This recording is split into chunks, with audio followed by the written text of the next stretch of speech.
Méditons avec la communauté des disciples du Christ vivant en ce lundi 25 mars 2024, lundi saint, année liturgique B. Évangile de Jésus-Christ selon saint Jean au chapitre 12, versets 1 à 11. 6 jours avant la Pâque, Jésus vint à Béthanie où habitait Lazare, qu'il avait réveillé d'entre les morts. On donna un repas en l'honneur de Jésus. Marthe faisait le service, Lazare était parmi les convives avec Jésus.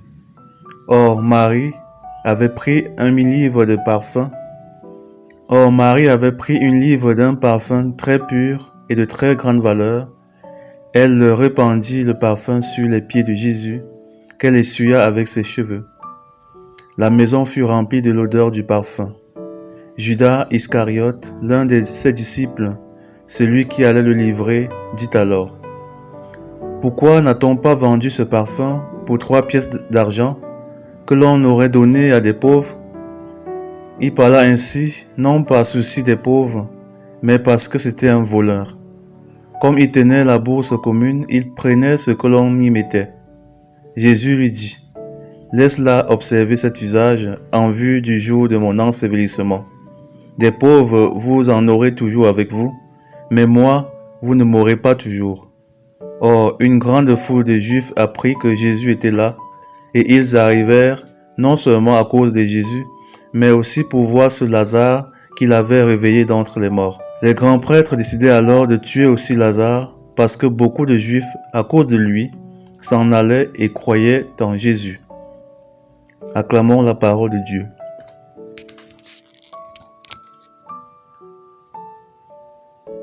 Méditation. Bien-aimés de Dieu, bénissons le Seigneur pour ce qu'il accomplit dans nos vies au quotidien. Nous avançons peu à peu du jour de l'accomplissement de notre salut.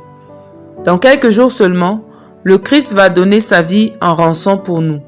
Nous sommes appelés à nous approcher davantage de lui, non pas seulement pour poser nos problèmes, mais aussi et surtout pour lui montrer notre reconnaissance, notre action de grâce pour le merveilleux sacrifice qu'il a accompli pour notre salut. Pour montrer sa reconnaissance, Marie a répandu un parfum de valeur sur les pieds du Christ. Toute la salle fut imprégnée de son odeur, et Jésus fut rempli de joie par cette offrande. Nous pouvons et nous devons même, comme Marie, témoigner notre action de grâce au Seigneur. Mais que pouvons-nous offrir qui soit vraiment de valeur? Il est vrai que nos offrandes n'ajoutent rien à ce qu'il est, mais la méditation de l'évangile de ce jour nous fait comprendre que Jésus prend un réel plaisir lorsqu'on lui accorde du temps. Bien-aimés, le temps est devenu une denrée rare de nos jours. Nous courons partout et pour tout, certainement à la recherche du pain quotidien entre autres. Nous n'avons plus le temps de prier, d'aller à l'église, de nous occuper des choses du Seigneur.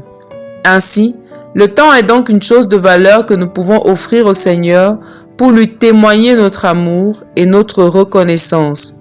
Si nous lui donnons quelques minutes de notre temps chaque jour, nous aurons offert quelque chose de valeur.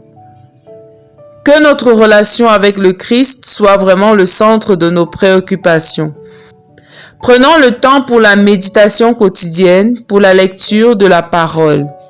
Trouvons du temps pour adorer notre Seigneur et participons autant que faire se peut aux célébrations eucharistiques. Ce sont là de bons moyens pour utiliser le temps du Seigneur. Prions. Éternel notre Dieu, nous te rendons grâce pour le don de ton Fils bien-aimé. Accorde-nous de comprendre la valeur de ce don précieux et que l'action de grâce abonde dans nos vies. Intercession. Seigneur Jésus, nous te présentons tous ceux qui se sont éloignés de toi sous prétexte qu'ils manquent de temps. Par les mérites de ta passion, fais-les revenir à toi. Maman Marie, prie pour nous. Exercice spirituel. Prenons la résolution et donnons-nous les moyens de participer à toutes les célébrations du Triduum pascal. Loué soit Jésus-Christ.